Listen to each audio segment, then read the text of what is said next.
Bonsoir à tous, merci d'être avec nous. On est en direct, c'est Touche pas mon poste. C'est la première fois qu'elle vient nous voir, Marion Maréchal. Bonsoir. Vous étiez venue sur Face à Baba. Tout à fait. Vous étiez avec qui sur Face à Baba? Valérie Pécresse. Valérie Pécresse, hein. Ouais. C'était pas la meilleure. C'était le drame. Non, moi je l'aime bien Valérie Pécresse. Franchement, elle était venue, c'était pas l'émission la plus, voilà. Et c'est vrai qu'on avait démarré avec vous. Ça avait pas mal marché d'ailleurs. Pareil. Ouais, Moi, en tout cas, ça a eu des conséquences électorales. Enfin, pas moi d'ailleurs toute seule, hein, mais. Non, ça va sinon vous allez bien, vous êtes. Écoutez, ça va pas mal. Merci pour votre invitation, mais ça pourrait aller mieux quand même. Ouais, on va parler, bien sûr. Dans un pays où des journalistes, des policiers, des enfants, des jeunes femmes à la gare se font décapiter, des professeurs. Pourquoi on a. Alors, on va revenir sur l'attaque terroriste, bien entendu, et vous allez nous faire votre proposition. Moi, nous on fait l'émission tous les soirs. Et tous les soirs, on a l'impression qu'il y a des drames qu'on n'entendait pas avant. C'est vrai, on a des trucs tous les jours, on dit on marche sur la tête. Il y a des trucs. Vous avez le même sentiment que nous, bien vous. Ah bah c'est pas une impression, c'est factuel. Mais alors c'est factuel. Justement, parce qu'il y a plein de gens qui vous disent aussi, vous vous gargarisez de ces drames. Qu'est-ce que vous répondez à ces gens? Je me gargarise. Non, mais pas vous, voilà, l'extrait. Non, mais j'entends, oui, voilà, je vous dis ce qui se dit. J'entends cet argument que je trouve d'une injustice terrible. Parce que c'est pour ça que répondez. Ma motivation, c'est simplement que j'ai 2 petites filles et que j'ai pas envie qu'elles grandissent dans un pays où elles peuvent se prendre un coup de couteau sous la Tour Eiffel parce qu'elles se baladent dans la rue, ou qu'elles vont à un bal populaire et qu'en sortant à 2h du matin, elles se fassent massacrer par des racailles. Qui arrivent avec des couteaux de 25 cm. Donc moi, je me lève le matin pour ça. Donc si je me bats politiquement, c'est justement pour essayer d'éviter ça et d'éviter ça. Quand vous mettez un tweet ou quand vous réagissez à telle ou telle attaque, à tel ou tel fait divers, est-ce que vous tweetez en tant que mère de famille d'abord ou en tant que femme politique? Je suis une responsable politique, donc évidemment ma parole publique c'est celle d'une responsable politique. Maintenant mon moteur au quotidien, quand je me lève le matin pour faire de la politique, parce que vous savez il n'y a pas toujours des bons moments en politique, hein. Il y a aussi des sacrifices, des contraintes, les contraintes aussi de la vie publique, les contraintes de l'exposition, les contraintes parfois de l'agressivité et de la menace ou de la mauvaise foi de certains. Et donc en tout cas c'est mon moteur, parce que c'est vrai que je vous dis, moi, en tant que maman, je me sens pas sereine aujourd'hui. Quand je me lève le matin, je me dis, j'ai une fille de 9 ans, je me dis, quand elle aura 12 ou 13 ans, je ne sais pas comment je peux la laisser aller dans le métro, se balader dans la rue, aller de nuit faire la fête. Je vois l'effondrement de mon pays chaque jour. Je vois des drames de plus en plus terribles, vous l'avez dit, des choses qui n'existaient pas il y a encore 30 ou 35 ans, d'un temps que je n'ai pas connu, mais dont on me parlait et qui était un temps de paisible, de cohésion, de calme, de sérénité qui n'existe plus. Pourquoi je vous pose toutes ces questions, Marion Maréchal? C'est parce que souvent, les gens disent, oui, les politiques ne parlent pas avec leur cœur, ne parlent pas avec leurs sentiments, mais ils parlent à des fins politiques, à des fins électorales, quand ils font un tweet. Quand on l'a dit ça autant de Jean-Luc Mélenchon que d'Éric Zemmour, que de Gérald Darmanin, ou que de tous les membres du gouvernement. Est-ce que c'est pour ça que je voulais savoir, est-ce que vous êtes vraiment, vraiment touché quand... Vraiment, est-ce que vous dites, je vais parler avec mon cœur et je vais faire comme nous quand on tweet, comme tous les citoyens quand ils tweetent, quand il y a une attaque? Est-ce que vous dites, moi, je ne supporte plus? Mais moi, Cyril, vous savez, j'ai arrêté la politique. En 2017, j'étais députée. J'aurais pu, a priori, être quand même facilement réélue. J'avais le tapis rouge dans le parti qui était le mien à l'époque, qui était le Rassemblement national. J'ai quitté la politique. J'ai monté une entreprise. J'ai fait autre chose pendant 5 ans. J'ai décidé de revenir en politique et vous m'accorderez que je n'ai pas choisi la facilité. J'ai choisi un parti naissant. J'ai soutenu Éric Zemmour et je reconstruis aujourd'hui une aventure et une offre politique avec lui parce que j'y crois, parce que je défends des idées. Mais je pourrais très bien faire autre chose et j'ai fait autre chose et je me suis très bien passée de la vie publique pendant 5 ans. Donc oui, si je suis là aujourd'hui devant vous, c'est parce que je considère que la situation s'accélère et s'aggrave de jour en jour et que je considère qu'il n'y a pas aujourd'hui les réponses politiques à la hauteur et je ne vois que rien ne change. Je considère qu'il y a encore de l'aveuglement, il y a du déni, il y a du mensonge et donc j'essaye à mon humble niveau d'apporter des solutions et de tirer, on va dire, l'opinion vers ces solutions. Justement, quand on dit à chaque fois, on dit de vous, les gens disent la plus dangereuse à chaque fois, c'est Marion Maréchal, parce qu'elle a un visage d'ange et elle peut faire passer des idées qui sont parfois dures. Qu'est-ce que vous répondez à ces gens? Moi, si vous voulez, la réalité est dure. La réalité est dure, donc la façon dont j'en parle mécaniquement est dure et les solutions que je me propose sont à la hauteur de la gravité, mais je pense que ça n'est pas en cachant les problèmes, je pense que ça n'est pas en les niant, ou en se détournant par des manœuvres de diversion qu'on va y répondre. J'entends souvent un argument que je trouve totalement fallacieux en disant mais oui, vous voulez la guerre civile, vous voulez opposer les gens, vous voulez opposer les communautés. Mais moi, si je me bats tous les jours et si j'essaye d'apporter des solutions politiques et avant ça des diagnostics, parce que moi je ne veux pas de la guerre civile, je ne veux pas de la guerre ethnique, je ne veux pas de la guerre religieuse. Ça me terrifie, ça m'inquiète, parce que qui va être les victimes de cette guerre si un jour elle éclate? Ce sont mes enfants, moi je le verrai peut-être même pas.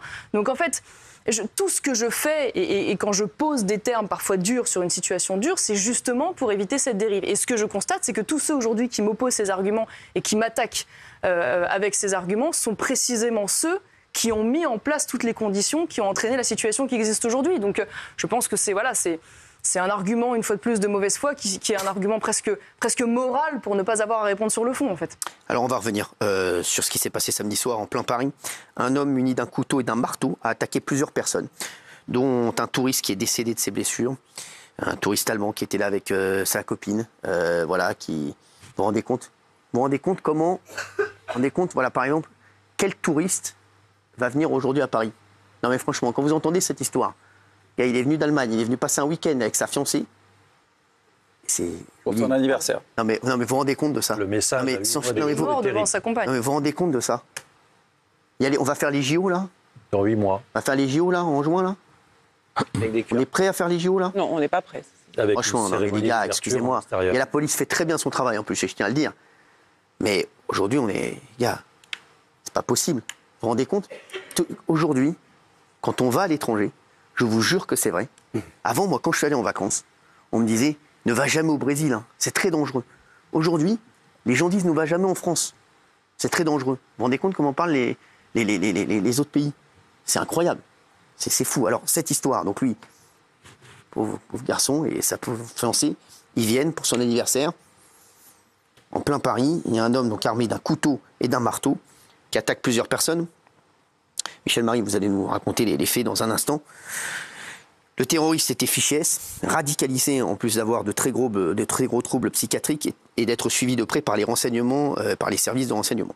On va regarder la vidéo de l'attaque filmée par des passants et on en parle juste après. On va d'abord revenir sur les faits et Marion Maréchal, vous aurez une proposition de loi à faire et vous nous direz ce que vous en pensez de cette proposition de loi. Ce que je pense, on s'est tous posé la question le dimanche après. On s'est tous posé la même question que vous allez nous poser dans un instant. C'est parti. Alors, fare la Tour Eiffel.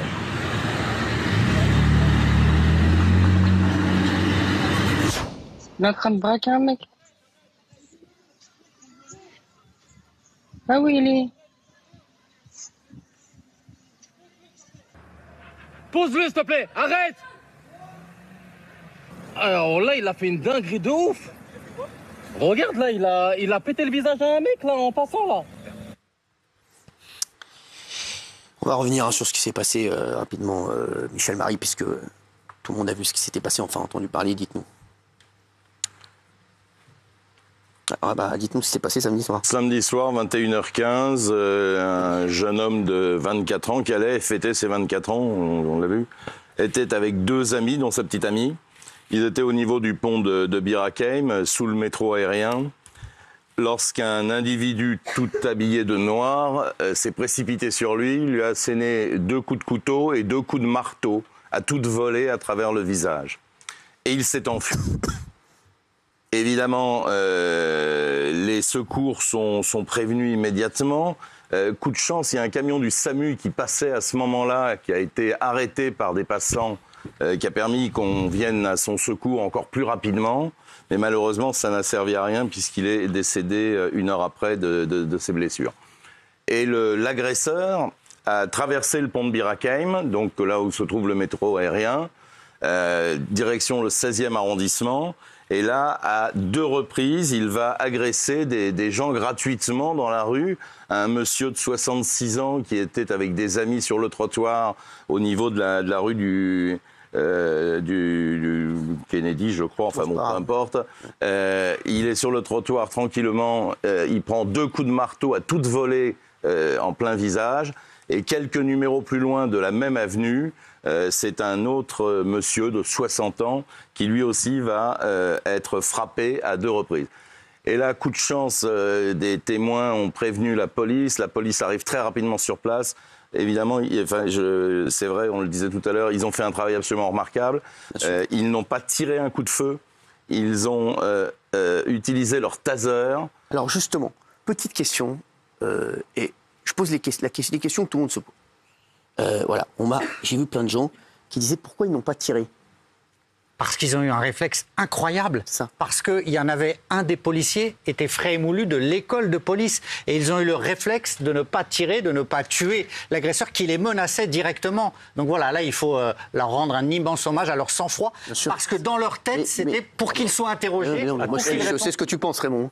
Je sais ce que tu penses, Raymond. C'est très con de dire ça. Non, mais ils ont très bien fait leur travail, c'est sûr. Ils ont très bien fait leur travail, mais des fois, on voit... Rappelez-vous à Annecy, le fou qui égorgeait des enfants dans le parc. L'enquête, c'est bien qu'il est sur on l'a suivi. Mais je m'en fous, moi, de l'enquête. Bah non, tu plaisantes. Non, je m'en fous. Si on doit démanteler les réseaux, oui, après, tu vas démanteler des réseaux, mais quand t'as un mec dans un jardin d'enfants qui s'amuse à aller égorger des enfants, je veux pas d'enquête, mais en fait, on essaye de le canaliser, on le laisse sauver. Là, le mec... Alors attention, parce qu'ils ont eu le bon réflexe. Pourquoi, Raymond? Parce qu'apparemment, il est en contact avec un autre fichier S. Ben oui. Alors c'est là où je suis pas d'accord avec Raymond. Voilà. Non mais ça, il faut. Non mais laisse-le parce que là l'info c'est celle-là. Autant que possible, il faut essayer d'arrêter les gens pour pouvoir les entendre. Justement, il est en contact avec un autre fichier S, apparemment. Avec plusieurs fichiers S. Oui. Il est en contact avec un des terroristes qui était impliqué dans l'affaire de ce couple de policiers à Magnanville qui a été assassiné à domicile. Il était également en contact avec un des membres du groupe qui a tué le père Hamel à Saint-Étienne-du-Rouvray. Ah oui, quand même. Donc c'est quand même très intéressant de l'avoir vivant, parce que de toute façon la police n'est pas là pour tuer, donc il ne faut pas exagérer. D'accord, je ne dis pas que la police est là pour tuer. Donc là, ils ont très bien fait leur boulot. Pour arrêter. D'accord, je suis d'accord avec toi. Juste qu'ils ne ressortent pas, quoi. Tu l'as eu, là. Il y avait un fichier S qui était en contact avec un autre fichier S. Du coup, on l'a laissé lui en vie pour surveiller encore un autre fichier S qui va être en contact avec un troisième fichier S. Mais non, mais arrêtez vos conneries, arrêtez vos conneries de 2 minutes. T'as un mec qui vient d'égorger un mec pour rien, sous un pont à Paris, qui était venu comme ça en vacances. Il a menacé, j'ai une ceinture d'explosifs. On l'a laissé partir, il est parti mettre encore des autres coups de marteau. C'est ça l'histoire. Il aurait pu tuer encore d'autres gens. Il y a une grande maîtrise de la police. Il y a une grande maîtrise, oui. Alors que la police est traumatisée avec l'histoire de Naël. Je vais te dire. Naël, il était à l'arrêt dans une voiture. Mais Naël, ça n'a rien à voir. On ne peut pas comparer Naël et un terroriste. On ne peut pas comparer Naël à un terroriste. On ne compare pas. Je dis simplement que là, la police a fait preuve d'une très grande maîtrise et qu'ils sont tous un peu traumatisés avec ce qui est arrivé dans l'affaire Naël, c'est-à-dire où le coup de feu est parti. Voilà. C'est ça. Non, mais je vais vous dire, on aurait préféré je vous le dis. Mais non, comme ça on remonte la filière, il y a plein de... Oui, mais bon, Naël, il méritait pas de mourir. Désolé. Naël, il méritait pas de mourir. Là, c'est un terroriste. On ne compare pas Naël et un terroriste. Je suis désolé. Même pour les parents de Naël, c'est inadmissible. On ne peut pas comparer Naël et un terroriste. Les gens fichés F, au QTF, vous mettez des noms sur des choses, on n'en a rien à foutre. 5000 fichiers S. Fichiers S, qu'est-ce que ça veut dire? Où il est dangereux, où il n'est pas dangereux. Voilà, à chaque fois, c'est quoi? Oui, bon, il était fiché S. On savait. Il était surveillé, mais on va pas mettre un flic à chaque fois sur chaque mec. Vous rigolez, chaque mec faut mettre un flic. S'il vous plaît. Marion Maréchal, quand vous avez appris samedi soir cet attentat, vous avez réagi comment? En fait, je sais plus, on n'arrive plus à savoir si on est sidéré, triste, en colère. Moi, j'ai une forme de révolte, je vais pas vous mentir, parce que là, en arrivant chez vous, j'ai refait la liste un peu de tous ceux qui aujourd'hui avaient commis des attentats. Il y a eu 56 attentats depuis 2012, donc c'est assez phénoménal. Tous ceux qui étaient fichés, c'est exactement comme vous venez de le dire, c'est-à-dire qui étaient identifiés par l'État et suivis par l'État pour radicalisation islamiste. Je vais vous faire un petit rappel parce que c'est quand même assez terrifiant. L'attentat du Thalys en 2015, fiché S. Le massacre du Bataclan en 2015, l'un d'eux était fiché S. L'assassinat du père Hamel, il était fiché S. La tentative d'attentat sur les Champs-Élysées, c'est fiché S. Le terroriste de l'Opéra, fiché S. L'attentat du marché de Noël à Strasbourg, fiché S. L'assassinat de Dominique Bernard, fiché S. L'attentat aujourd'hui donc à la Tour Eiffel, fiché S. Et là, c'est non exhaustif. Donc ça veut dire qu'aujourd'hui, on est dans une situation où on a un État, et vous avez raison de le rappeler, avec des forces de l'ordre et de renseignement qui font leur travail, qui identifient des gens qui les suivent. Et pour autant, on voit bien que ces gens restent en liberté. Et donc, moi, la conclusion à laquelle j'arrive... Alors justement, vous allez faire votre proposition. Oui, aujourd'hui, c'est-à-dire qu'on a 5000, vous l'avez rappelé, 5000 personnes qui sont parmi les plus dangereux, donc fichier S pour islamisme, qui menacent la vie de 66 millions de Français. On a l'impression qu'on doit attendre chaque jour qu'ils assassinent ou égorgent des enfants, des adolescents ou des adultes ou des touristes ou des profs ou des jeunes filles pour réagir. Et donc, il me semble, puisqu'il existe un principe de précaution pour l'environnement, il a existé un principe de précaution pour le Covid où la personne n'a rien trouvé à redire pour enfermer l'intégralité de la population chez elle, qu'il faut avoir un principe de précaution vis-à-vis de ces bombes à retardement identifiées comme telles et suivies pour cela. C'est-à-dire qu'il faut une arrestation immédiate et une détention préventive de tous les fichiers S aujourd'hui en France pour les neutraliser et neutraliser leur dangerosité, le temps d'étudier au cas par cas chacune des situations. Donc neutraliser comment vous ne... C'est-à-dire il faut les mettre en centre de rétention, en détention provisoire. Est-ce qu'on a les places avant le passage à l'acte, mais il faut qu'on les ait. Il faut qu'on ait les places. Parce que je veux dire, à un moment donné, ça devrait être la priorité de l'État. L'État devrait penser à ça matin, midi et soir. Marion Maréchal, 5000 places aujourd'hui en prison ou en préventive, en centre de rétention. En centre de rétention, on les a pas. Si l'État est capable aujourd'hui de répartir sur l'ensemble du territoire des dizaines de milliers de mineurs isolés ou de migrants, je pense qu'il est capable aujourd'hui de réquisitionner des lieux pour pouvoir en urgence mettre ces personnes dans des centres de Posons la question aux téléspectateurs. Hein. Oui. Et donc neutraliser le temps, une fois de plus, qu'il soit étudié au cas par cas, parce que soit ce sont des étrangers légaux ou des clandestins, et dans ce cas, ils doivent être expulsés, mais les délais d'expulsion sont tellement longs que le temps que ce soit traité, ils sont des menaces. Soit ce sont des binationaux, et dans ce cas, c'est le cas notamment d'ailleurs de celui qui a frappé samedi dernier, ils doivent être déchus de leur nationalité française et également expulsés, mais tout ça prend du temps, donc le temps, une fois de plus, que les procédures aboutissent, ils doivent être mis hors d'état de nuire, et soit ils sont français, et dans ce cas-là, il faut donner le temps d'aller voir dans ces profils et dans leur environnement ce qui peut entraîner des condamnations pour ensuite les protéger, le citoyen. Alors, Marion Maréchal, juste, on a l'impression que là, ça s'accélère de plus en plus. À chaque fois qu'il y a un drame, c'est un fichier S. C'est vrai, on a l'impression que, en fait, c'est fichier S. C'est quoi? On a l'impression que fichier S, c'est juste avant de commettre un drame. On est fichier S. Et vous avez raison, parce qu'il faut regarder le genre de profils qui se baladent aujourd'hui et qui sont fichiers S. Je regardais tout à l'heure, le 6 octobre dernier, il y a l'avocat Thibault de Montbrial, je ne sais pas si vous voyez, qui est un avocat médiatique connu et engagé dans la lutte justement contre l'islamisme. Il a été menacé au cours d'une instance de décapitation par un fichier S, qui est bien connu. Alors là, j'ai son CV, c'est quand même assez édifiant. Donc le type a été 6 fois signalisé à la justice. Il a contribué à la radicalisation du co-assassin des policiers de Magnanville. Il a été interpellé en route vers un camp d'entraînement pour devenir djihadiste. Il a été condamné d'ailleurs par le passé pour des faits liés au terrorisme. Et aujourd'hui, cet homme, il travaille, il est libre, il touche les APL. Voilà. Donc voilà le genre de profil aujourd'hui qui est dans la nature. Et donc ce genre de profil ne doit pas être dans la nature, il doit être en détention. La question qu'on pose savoir ce qu'on fait d'eux. À nos téléspectateurs, et ce que vous proposez, c'est donc tous les fichiers S, donc les 5000 fichiers S, les mettre dans un centre de détention. De rétention, pour une raison très simple, c'est qu'aujourd'hui, vous l'avez rappelé d'ailleurs tout à l'heure, on dit on ne peut pas mettre un policier derrière chacun d'eux. Aujourd'hui, il y a 5000 fichiers S. Aujourd'hui, il y a un peu plus de 4500 personnes de la DGSI, donc ils ne sont pas en mesure matérielle, humaine, de pouvoir suivre 24 heures sur 24 et 7 jours sur 7 ces personnes. Je crois qu'il y a un syndicat, j'ai vu ça dans le Parisien, témoignage de syndicats de policiers qui disait que si on voulait suivre efficacement ces personnes, il faudrait qu'il y ait entre 10 et 12 policiers par personne fichée. Est-ce que vous êtes d'accord ou pas avec la proposition? Oui, non. Oui, non, oui, non, s'il vous plaît. Oui, non, oui, non. Oui, non, oui, Daniel, oui, oui, Benaïm, non. Non, parce que pour la simple et bonne raison que vous savez que c'est pas faisable, en tout cas en l'état des choses. Non, mais il ne faut pas dire que c'est pas faisable. Il ne faut pas dire que c'est pas faisable. Cette proposition a déjà été faite en 2016. Mais Benaïm, arrêtez avec ça, on s'en fout. On s'en fout de ce soit pas constitutionnel. Les Français, vous croyez qu'ils veulent s'entendre que c'est pas constitutionnel? Le Conseil d'État, mais on s'en fout. C'est une vraie question. Alors déjà, c'est important de rappeler que la détention préventive, elle existe dans plusieurs cas. Elle existe dans la rétention de sûreté, après une condamnation. Elle existe, par exemple, dans l'hospitalisation d'office, justement, sur le cas psychiatrique. Elle existe dans l'assignation à résidence. Donc elle existe aujourd'hui, dans un certain nombre de cas, à partir du moment où il y a un contrôle du juge. Et ce que reproche le Conseil d'État à l'époque, c'est dans la proposition qui a été faite qu'il n'y a pas de contrôle du juge. Donc aujourd'hui, on peut le faire. Le contrôle du juge et des libertés, qui puisse bien sûr, en effet, régulièrement réévaluer la situation. Vous croyez que le jeune Allemand, là, qui est mort, là, samedi soir, on va lui dire le Conseil constitutionnel ne veut pas? On va raisonner à droit constant, c'est sûr. Non, mais je vais vous dire. Aujourd'hui, il faut qu'il y ait des choses qui changent. On part du principe qu'il y a des drames qui s'accumulent de semaine en semaine.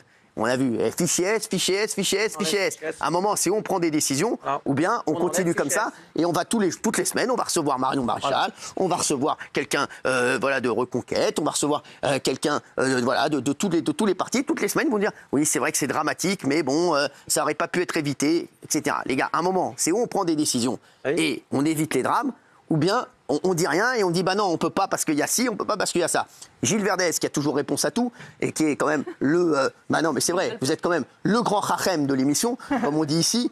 Quelle est votre solution, vous, puisque vous avez toujours des solutions à tout, mais vous ne faites jamais rien? Non, mais je vais d'abord répondre à Mme Marion Maréchal. Votre proposition, elle est complètement délirante. Excusez-moi, les fichiers S, ce ne sont pas des gens dont la dangerosité est établie. Vous le savez très bien. Non, écoutez-moi. Comment on peut entendre ça? Ils ne sont pas passés à l'acte. Comment on peut entendre ça? Ils ne sont pas passés à l'acte. C'est pas moi qui le dis, c'est le Sénat et le ministère de l'Intérieur. Ils sont radicalisés. Des renseignements sur des gens dont certains des gens qui sont radicalisés. Voilà, dont certains mais ils sont dangereux, les gens qui sont radicalisés. Vous allez mettre des très jeunes. La différence entre vous et moi, M. Gilles Verdez, c'est que je ne vais pas attendre qu'ils passent à l'acte. Voilà. Exactement. Je ne vais pas attendre au prétexte de protéger des gens qui sont aujourd'hui des radicalisés dangereux islamistes, de savoir si demain ils vont aller égorger quelqu'un. Donc toi, tu vas mettre un policier derrière les 5000 fichiers S, toi. 12 policiers. 12 policiers derrière les 5000. Mais c'est quoi ta solution, toi? L'auteur de l'attentat à Bir Hakeim, là, il avait été en prison parce qu'il projetait un attentat à la Défense. Très bien. Mais des gens qui n'ont pas projeté d'attentat à titre préventif, simplement sur ce qu'ils sont, et parce qu'ils sont proches de l'islamisme, on ne va pas les mettre en prison, madame. Par leur qui est fiché S, là, tout autour? Qui est fiché S, là? C'est pas anodin d'être fiché S. Il n'y en a que 5000, un fiché S, c'est pas énorme. C'est pas anodin. Alors, attends. Donc, on t'enlève l'appellation fiché S qui sert à rien, et c'est n'importe quoi, c'est comme au QTF et les mecs qui sont toujours là, enlevez les appellations. À ce moment-là, les 5000 personnes, c'est pas des fichiers S. Marion Maréchal. Par exemple, à la rétention de sûreté, vous savez, la rétention de sûreté, c'est la prolongation donc d'une décision de justice, enfin du maintien en détention à l'issue d'une condamnation parce qu'il y a des profils dangereux. Est-ce que vous êtes opposé à ça? Pas du tout, j'y suis très favorable. Parce que la rétention de sûreté, c'est après une peine de prison. Sauf que c'est en dehors de la peine. C'est de la détention préventive parce que les personnes restent dangereuses. La condamnation a été faite, ça veut dire qu'on est hors du cadre judiciaire. On est dans la détention. Non, mais s'il vous plaît. C'est la même logique, sauf que là, c'est avant la commission d'un acte, le temps de pouvoir savoir ce qu'on fait d'eux, une fois de plus. Madame, ces gens étaient condamnés. Mais là, vous parlez de mettre en prison des gens qui n'ont potentiellement rien fait. Non, mais qu'est-ce que tu racontes? Qu'est-ce que tu fais, toi, alors? Qu'est-ce que tu fais, toi, le taulier, là? Mais écoute, moi, je suis pas ministre de l'Intérieur. Moi, je maximise le renseignement. Je fais à fond du renseignement. Et tu vois pas qu'ils sont au top du renseignement, dis pas de bêtises. Et je relance ce secteur sinistré qui est la psychiatrie. S'il te plaît, Michel, réponds-lui. Qui sont pas suivis. Je voudrais dire deux choses qui me semblent importantes. La première, c'est que l'individu dont on parle, il y a 2 ans, les policiers de la DGSI avaient demandé à une juge de pouvoir faire une visite domiciliaire et ça a été refusé par le magistrat. Je suis d'accord avec vous. Donc ça, c'est le premier point. Et le deuxième point, ce qui est très compliqué dans ces affaires-là, c'est qu'il n'y a pas de logistique criminelle. Il y a un couteau, un marteau. Donc même si on fait une visite domiciliaire, qu'on trouve un couteau, un marteau, c'est pas un délit. Vous êtes d'accord avec sa proposition? Tout à fait. Le profil, vous l'avez quand même rappelé tout à l'heure, il y a quand même des signes qui vont au-delà de la détention d'armes. Ça veut dire que c'est quelqu'un qui avait suivi dans les images. Et sa mère l'avait signalé. Donc, et l'attentat avait été projeté, c'est-à-dire qu'il en avait parlé il y a un mois. Il y a des gens sur Twitter qui disent, alors c'est dur ce qu'ils disent, il faudrait, parfois on pense à un Guantanamo à la française, mais personne n'aura le courage de le faire. Guantanamo, c'est-à-dire en fait ils veulent que ces gens soient mis derrière les barreaux hors d'état de nuire le temps de savoir ce qu'on fait. On va les mettre derrière les barreaux, ces gens. Et moi je l'entends, mais là on parle de rétention administrative, mais ce qui est sûr, c'est qu'aujourd'hui, à situation exceptionnelle, réponse exceptionnelle, ça veut dire qu'on ne peut pas continuer d'attendre que des gens identifiés comme dangereux, une fois de plus, passent à l'acte. Regardez les profils à chaque fois, parce que cet homme-là avait déjà été condamné en plus par le passé, parce qu'on dit, oui, là vous me disiez, il n'avait pas été condamné, il a été condamné. Bien sûr. Il a fait 6 ans. Et quand on connaît l'état de notre justice, il a dû aller loin, parce qu'avant de faire 6 ans de prison ferme dans notre pays, il faut quand même y aller. Exactement, 6 ans de prison ferme, c'est beaucoup. Juste, vous êtes pourquoi? Moi, je suis d'accord d'abord pour étudier et les mettre hors d'état de nuire pendant le temps qu'on étudie. Mais je suis aussi d'accord sur certains cas avec un Guantanamo. En fait, il y a des gens qui ne se déradicaliseront jamais. Et ce qu'on a très très peu dit, et ce que j'ai lu, mais j'en croyais pas mes yeux, c'est que cette personne qui a été condamnée il y a 4 ans, en 2019, 1 an avant sa libération, il y avait 3 personnes ils étaient obligés d'être 3 pour rentrer dans sa cellule tellement il était dangereux, avec des gilets pare-lames. Il avait menacé d'égorger ses parents à sa sortie. Et ça, c'est quelques mois avant qu'on le laisse sortir. Et on le laisse sortir ensuite. et il fait ce qu'il a fait. Donc il y a plein de radicalisés qui vont sortir, qui ont fait 5-7 ans de prison dans les années 2015-2016. Mais donc tu es d'accord avec ça? Donc oui, donc ça c'est un premier pas, mais moi j'irais même encore plus loin. Il y en a qu'on ne pourra pas déradicaliser et qui seront des dangers à vie. Celui-ci, il nous a joué pendant quelques temps. Je suis encore en contact avec des radicalisés, mais c'est pour les combattre.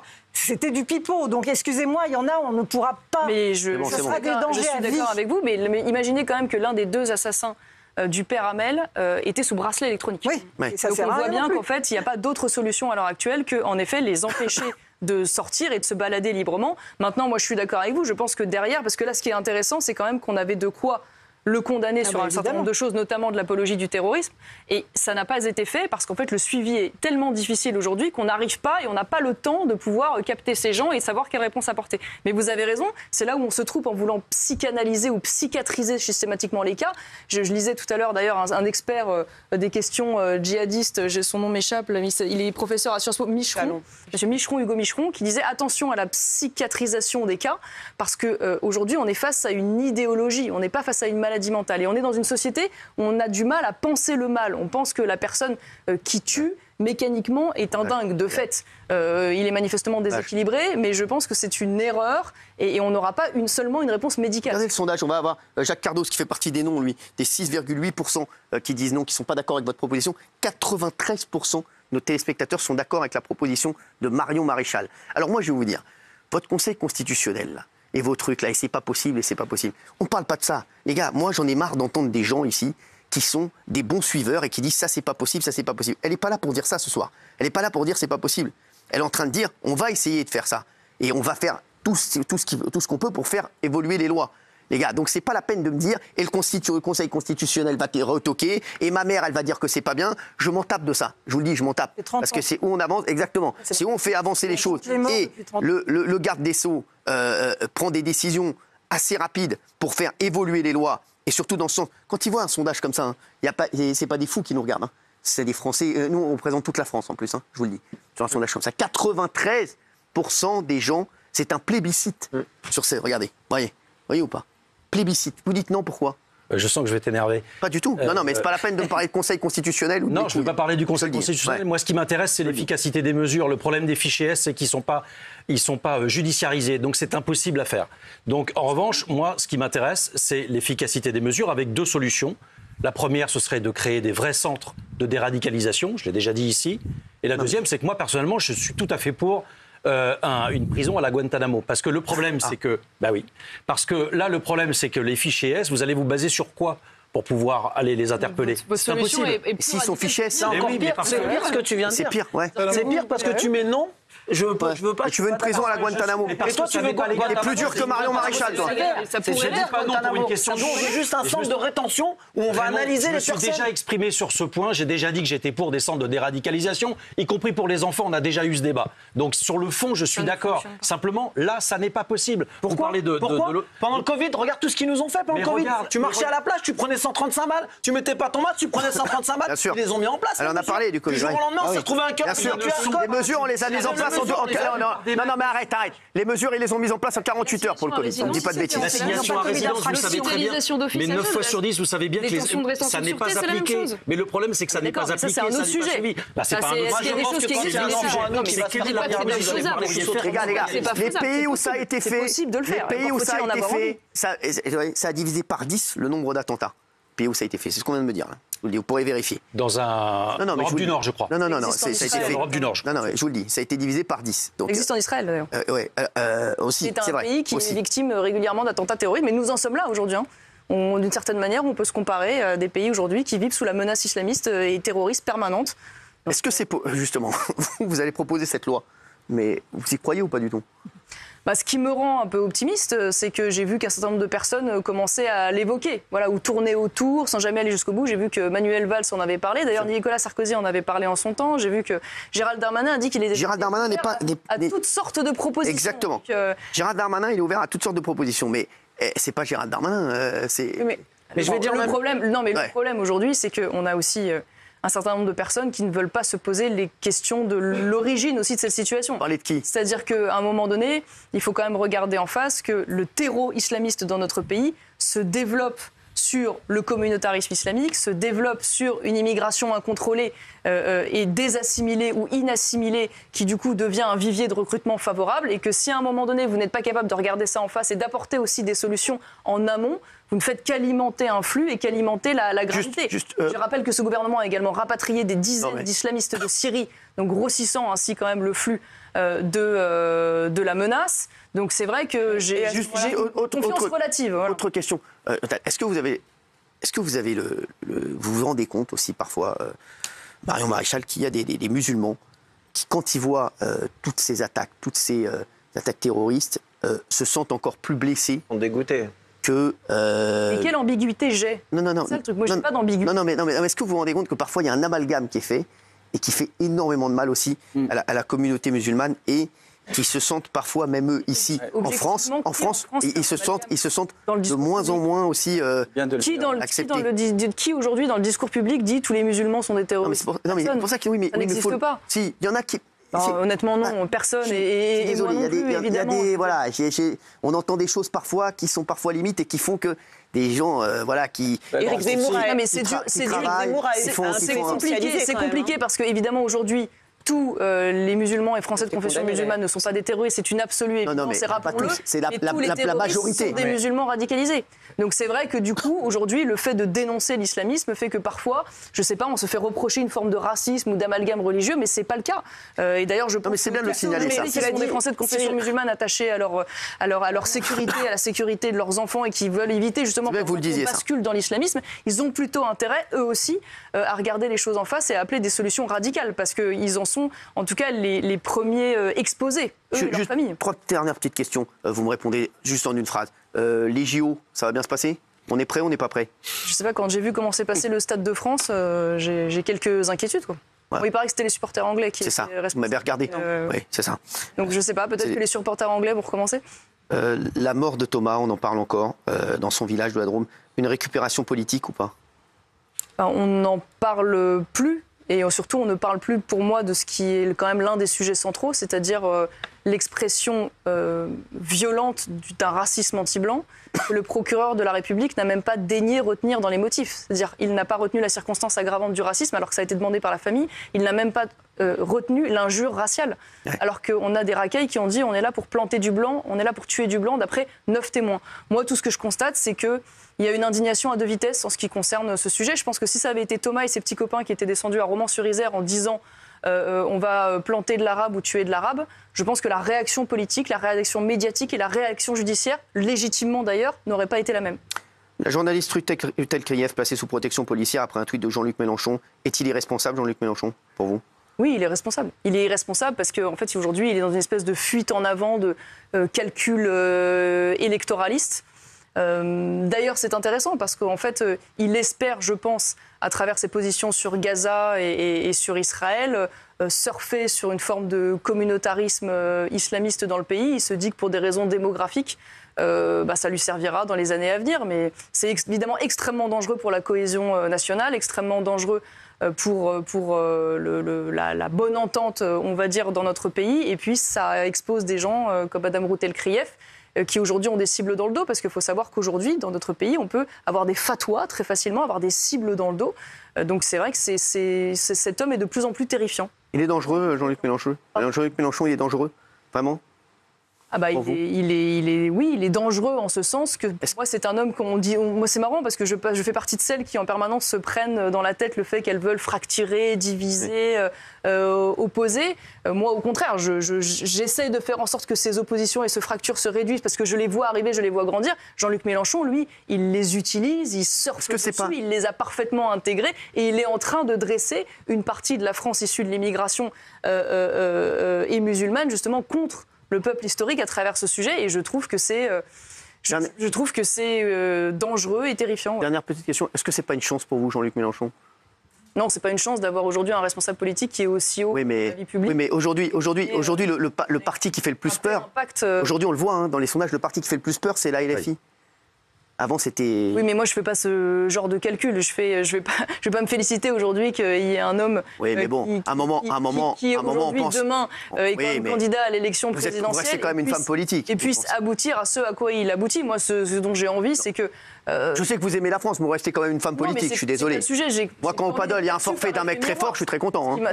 Non, mais c'est vrai. Ouais, ou pas. Moi, quand au forfait demi-finale, un mec il est très fort, il est forfait, il s'est blessé, je suis très content. Hein. Je lui dis voilà, mais bon voilà. Non, mais ce qui me plairait davantage, c'est que plutôt que les Français entendent l'exactitude du propos que je tiens et la réalité du diagnostic et voilà, éventuellement l'originalité et le sérieux des propositions. C'est pas par effet miroir interposé parce que Jean-Luc Mélenchon serait plus méchant que j'apparaîtrais plus gentil. Enfin, très bien, mais enfin, c'est pas très solide quand même comme avantage. Merci Marion Maréchal d'avoir été avec nous tout de suite. Magellan sur C8. Merci.